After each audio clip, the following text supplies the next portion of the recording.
दिवाली का त्योहार जैसा कि आप जानते हैं कि आने ही वाला है और इस दिन पर बहुत सारे लोग बहुत सारी चीज़ों को करते हैं, बहुत सारी चीज़ों को खरीदते हैं, तरह तरह की चीज़ें अपने घर में लेकर आते हैं।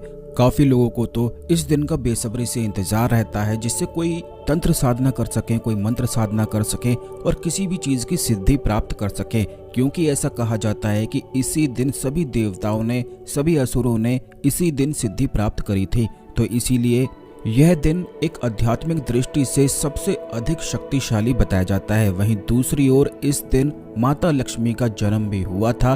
तो आज के इस वीडियो में कुछ ऐसी खास जानकारी के बारे में हम आपको बताएंगे जिसको अगर आप जान लेते हैं तो इससे आपका सौभाग्य इतना अधिक प्रबल हो जाएगा और जितनी भी धन की समस्याएं आपके जीवन में चल रही हैं वो सभी दूर हो जाएंगी। अगर आप इस वीडियो को देख रहे हैं तो इसे केवल अपना सौभाग्य ही समझ लें, क्योंकि कौन कौन सी खास चीज़ों को करने से लाभ प्राप्त होता है, कौन कौन सी चीज़ किस दिन पर करनी चाहिए, यह जानकारी केवल एक सौभाग्यशाली व्यक्ति ही प्राप्त कर सकता है। नहीं तो काफ़ी लोगों के साथ तो ऐसा हो जाता है कि शुभ मुहूर्त भी निकल जाते हैं, सभी शुभ त्योहार भी निकल जाते हैं और उन्हें पता भी नहीं लग पाता है कि कौन कौन सी खास चीज़ों को करने से लाभ प्राप्त होता है। यह दिन माता लक्ष्मी की कृपा प्राप्ति के लिए, माता लक्ष्मी की विशेष कृपा प्राप्ति के लिए सबसे ज़्यादा उत्तम और खास है। तो आज के इस वीडियो में जो जानकारी हम आपको बताएंगे इसे बिल्कुल ध्यान से सुनकर आप समझ लें, लेकिन उससे पहले भगवान शिव को नमस्कार अवश्य कर लें। वीडियो को लाइक करके कमेंट बॉक्स में ओम नमः शिवाय जरूर लिख दें। अब दोस्तों आपको बता दें कि इसी दिन पर यानी कि दिवाली के दिन पर ही कार्तिक मास की अमावस्या को दिवाली कहा जाता है। इसी दिन समुद्र मंथन भी हुआ था, इसी दिन सभी चीजें उत्पन्न हुई थी। यही वो दिन है जिस दिन माता लक्ष्मी का जन्म हुआ था, इसीलिए दिवाली को माता लक्ष्मी का जन्मदिन भी कहा जाता है।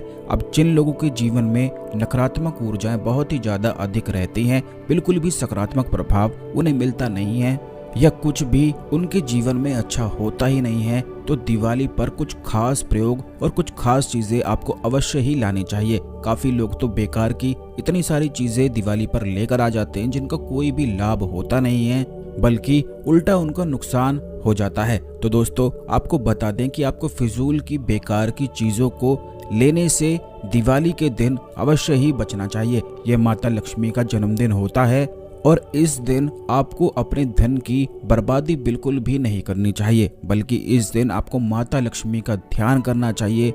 और सबसे महत्वपूर्ण बात, आप इस बात का ध्यान रखें कि जिस प्रकार जब जन्मदिन मनाया जाता है तो जिसका जन्मदिन होता है उसे बिल्कुल नए कपड़े पहनाए जाते हैं। तो इसी प्रकार बिल्कुल दिवाली पर आपको कोरे वस्त्र पहनने हैं, यानी कि बिल्कुल नए कपड़े पहनने हैं जो बिल्कुल भी पुराने ना हो, क्योंकि जितनी भी चीजें दिवाली पर तंत्र साधनाएं, मंत्र साधनाएं, प्रयोग, टोटके आदि वगैरह किए जाते हैं, यह बिल्कुल कोरे वस्त्र पहनकर ही किए जाते हैं। अब इन चीज़ों को आप अवश्य ही ध्यान रखें, क्योंकि जो प्रयोग हम आपको बताएंगे इन चीज़ों को करने के लिए यह बिल्कुल आवश्यक है। तो दोस्तों सबसे पहली चीज़ है लाल गुंजा की माला, या फिर लाल गुंजा आपको अगर मिल जाता है तो ये बात आप समझ लें कि दिवाली के दिन इन्हें प्राप्त कर लेना साक्षात माता लक्ष्मी को प्राप्त करना कहा जाता है।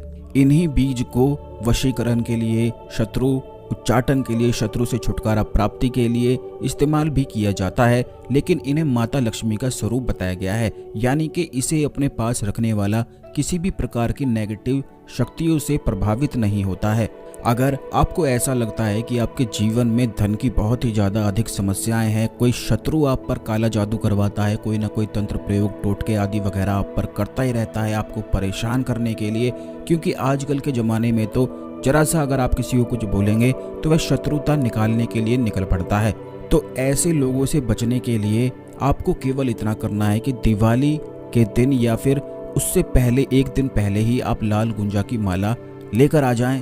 इसे किस प्रकार इसकी पूजा करनी है, किस प्रकार इसे धारण करना है, इसकी जानकारी आप अवश्य प्राप्त कर लें, जो हम अभी बताएंगे।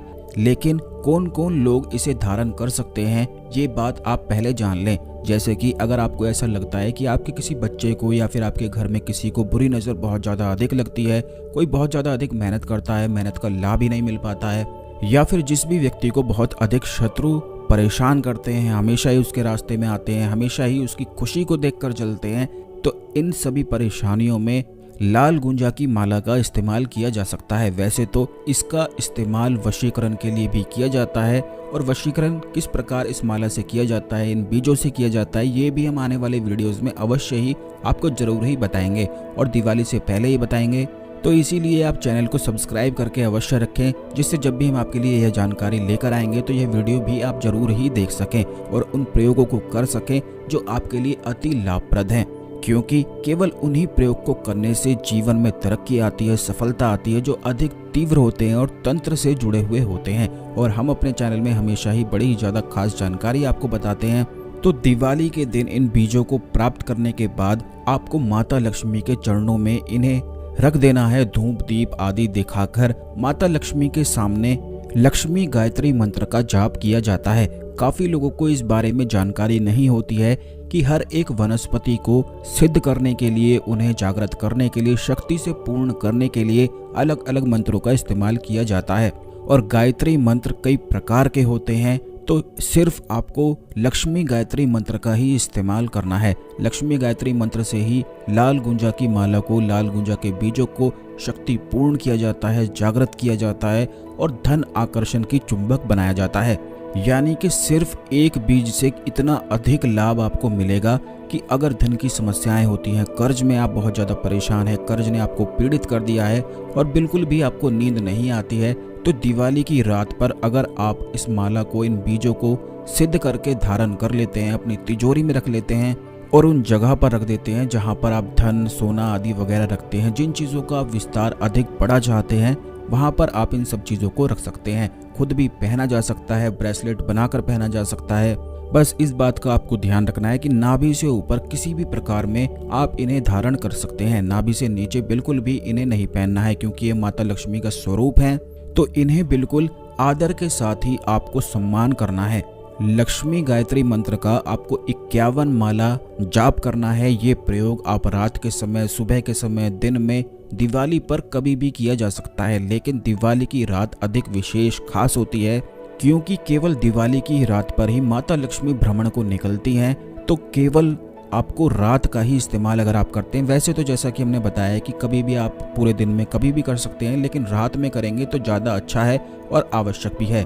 जो लोग लक्ष्मी गायत्री मंत्र नहीं जानते हैं वो आप सुन लें। ओम श्री महालक्ष्मी चा विद्महे विष्णु पत्नी चा धीमहि तन्नो लक्ष्मी प्रचोदयात्। यह बड़ा ही आसान सा मंत्र है। एक बार फिर से आप इस मंत्र को सुन लें।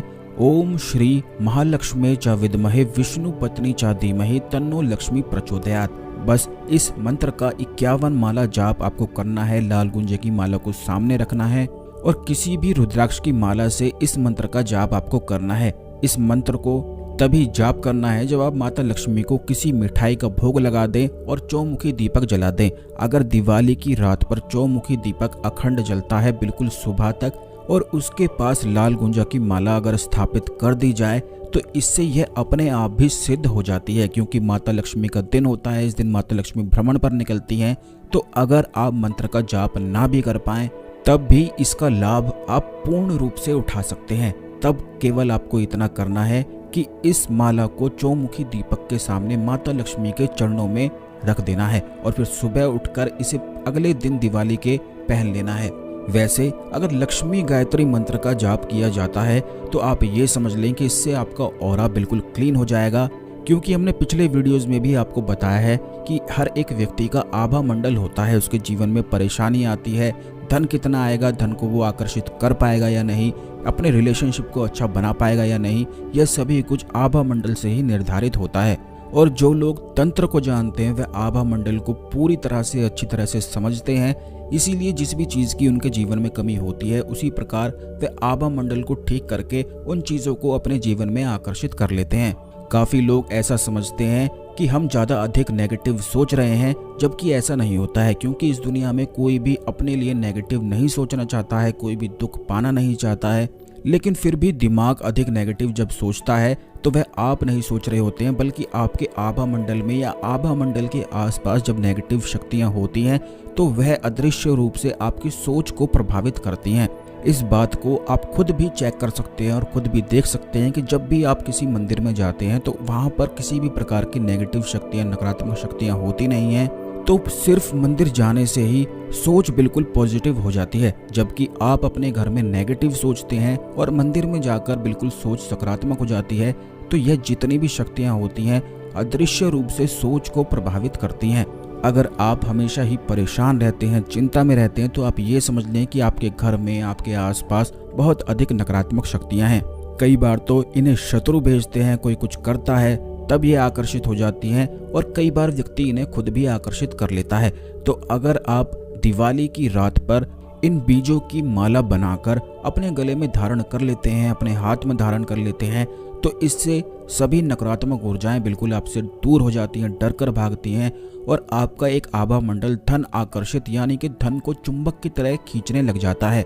यह जो प्रयोग और यह जो जानकारी हमने आपको बताई है, ये इसीलिए विस्तार से बताई है जिससे आप इन्हें बिल्कुल सही से समझ सकें और इन चीज़ों का लाभ उठा सकें। क्योंकि यह जानकारी हम बताते ही इसलिए हैं जिससे जो लोग परेशान हैं वे अपने जीवन में सफल हो सकें, सुख को प्राप्त कर सकें और आगे बढ़ सकें। उनके जीवन में जितनी भी परेशानी है वह दुख को हरा सकें और सुख को प्राप्त कर सकें। तो इसीलिए जितनी भी बातें हम आपको बताते हैं, इन सभी बातों को आप बिल्कुल ध्यान से समझा करें। क्योंकि अगर आप सिर्फ प्रयोग जान लेंगे, उपाय जान लेंगे और उन बातों का मूल कारण ही नहीं जानेंगे, तो वह जानकारी आपके किसी भी काम की नहीं होती है। और इस चैनल में जो जानकारी आपको बताई जाती है, यह जानकारी आपको किसी भी चैनल में नहीं देखने को मिलेगी। आने वाले वीडियोस में हम वशीकरण लाल गुंजा से किस प्रकार होता है और शत्रु से छुटकारा किस प्रकार होता है, यह हम आपको अवश्य ही बताएंगे। इसलिए चैनल सब्सक्राइब अवश्य कर लें। आप सभी को दीपावली की ढेर सारी शुभकामनाएं। ओम नमः शिवाय। हर हर महादेव।